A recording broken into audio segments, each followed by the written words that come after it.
Winter में गर्मा गर्म पराठे खाने की मज़ा ही कुछ और है। तो आज हम नॉर्मल पराठे नहीं बना रहे हैं, दो अलग अलग तरीके के स्टफिंग बनाएंगे और फिर थोड़े से स्पाइसी और चटपटे लच्छे पराठे बनाएंगे। तो इस तरीके का लच्छा पराठा आप ब्रेकफास्ट, लंच या डिनर किसी भी वक्त सर्व कर सकते हैं। तो एक बार जरूर ट्राई करना। जय जिनेंद्र सभी को। तो चलिए आज की मज़ेदार रेसिपी शुरू करते हैं। तो एकदम टेस्टी और चटपटा लच्छा पराठा बनाने के लिए सबसे पहले हमें दो अलग अलग तरीके का स्टफिंग बनाना है। तो सबसे पहले हम थोड़ा सा स्पाइसी और मसालेदार कैबेज का स्टफिंग बनाएंगे। तो यहाँ आधा कैबेज लिया है मैंने, इसे अच्छे से वॉश कर लिया है। तो ये इस तरह से हमें ग्रेट करने से पहले ही कैबेज को वॉश कर लेना है। तो मैंने यहाँ जो चिप्स बनाने का ग्रेटर होता है उसी का यूज़ किया है। तो पतला पतला और लंबा इस तरह से कैबेज को ग्रेट कर सकेंगे। अगर आपके पास इस तरह का नहीं है तो आप नाइफ़ की मदद से भी कट कर सकते हो। तो देखिए ये एक दो पत्ते अलग से निकल गए थे तो मैंने नाइफ़ से कट कर लिया है। तो देखिए इस तरह से हमें आधी कैबेज को ग्रेटर से ग्रेट कर लेनी है। तो इतनी कैबेज में से हम 5 से 6 पराठे बना सकते हैं। तो देखिए यहाँ मैंने कैबेज को ग्रेट कर लिया है। अब इसे हम एक बाउल में निकाल लेंगे और बाउल में निकालने के बाद इसमें हम थोड़ा सा नमक ऐड करेंगे। तो मैंने यहाँ आधी टीस्पून नमक ऐड कर लिया है। अब इस तरह से हम नमक डालकर कैबेज में अच्छे से मसल देंगे और फिर 5 से 10 मिनट के लिए साइड में रख लेंगे। तब तक हम पनीर को ग्रेट करेंगे। तो दूसरा स्टफिंग हम पनीर से बनाएंगे। तो यहाँ मैंने 70 to 80 ग्राम पनीर लिया है, जिसे हम ग्रेटर की मदद से ग्रेट करेंगे या फिर हाथ से भी आप क्रम्बल कर सकते हो।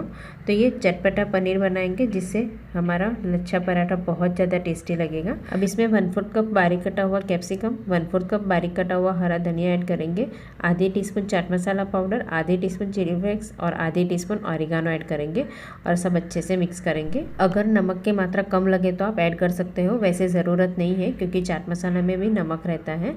अब इसे हम साइड में रखेंगे और जो हमने कैबेज में नमक डालकर रखा था उसे हम इस तरह से अच्छे से निचोड़ देंगे, जिससे पानी निकल जाएगा और लच्छा पराठा हमारा बनाने में बहुत आसान रहेगा और बिल्कुल चिपचिपा नहीं बनेगा। तो देखिए कैबेज को हमने इस तरह से निचोड़ लिया है और ये पानी का हम आटा लगाने के लिए यूज़ करेंगे।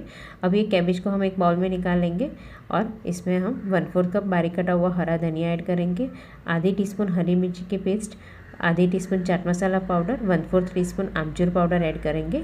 और मैंने नमक पहले ऐड किया था तो अभी नमक ऐड नहीं किया है, नहीं तो फिर नमक की मात्रा ज़्यादा हो जाएगी, तो ध्यान रखना है।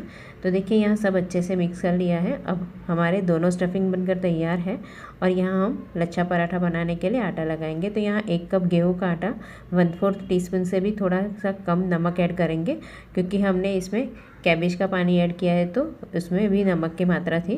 तो देखिए हमने आटा लगाकर तैयार कर लिया है। तो ये पराठे जैसा ही आटा लगाना है, बहुत ज़्यादा नरम आटा नहीं लगाएंगे, हल्का कड़क आटा रहेगा तो सारे लच्छे अच्छे से निकल आएंगे।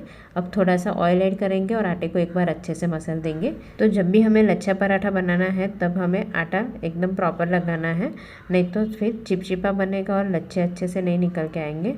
तो देखिए यहाँ आटा हमारा लगाकर तैयार है। अब इसमें से हम थोड़ी बड़ी साइज़ की लोई ले लेंगे और इसे हम सूखा आटा लेकर फिर बेल देंगे। तो जैसे हम रोटी बेलते हैं वैसे ही थोड़ी बड़ी साइज़ की रोटी बेल देनी है।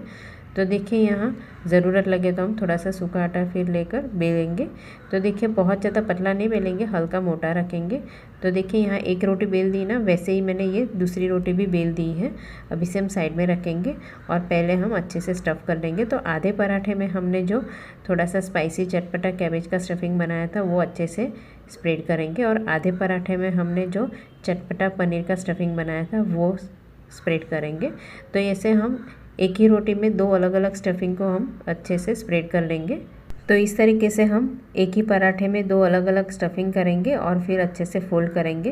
तो इसके ऊपर हम दूसरी रोटी को रख देंगे और किनारों पे हम अच्छे से प्रेस कर लेंगे, जिससे बिल्कुल खुलेगा नहीं।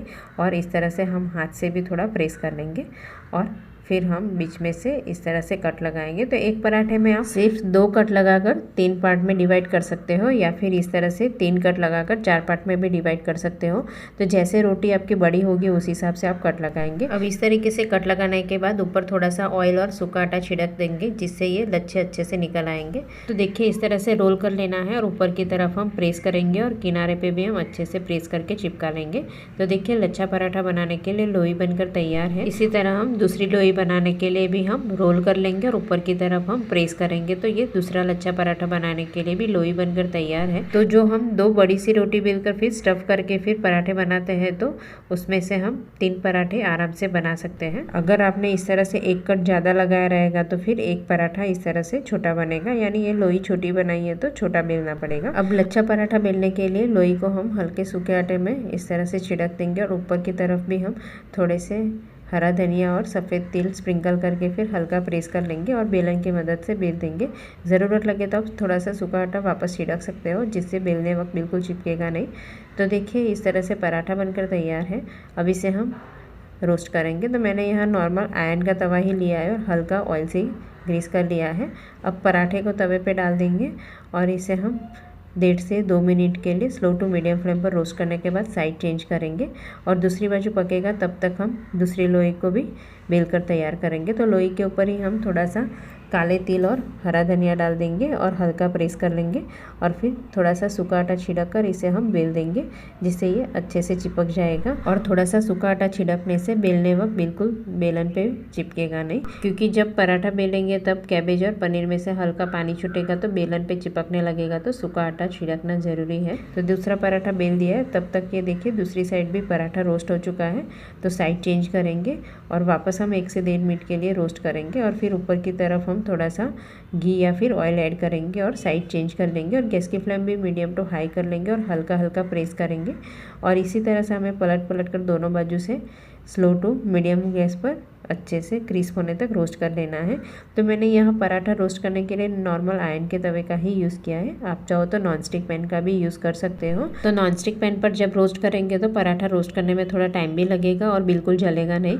इसी तरह हम बाकी के पराठे को भी रोस्ट कर लेंगे। तो गर्मा गर्म पराठे के ऊपर हम थोड़ा सा घी डाल देंगे और पराठे को आप ग्रीन चटनी, टमाटर केचप या फिर चाय, दही किसी के भी साथ सर्व कर सकते हो। तो इस तरीके का गर्मा गर्म लच्छा पराठे को आप ब्रेकफास्ट, लंच, डिनर किसी भी वक्त सर्व कर सकते हो। बहुत ज़्यादा टेस्टी लगता है। तो आप भी एक बार घर पर ज़रूर ट्राई करना। Thank you.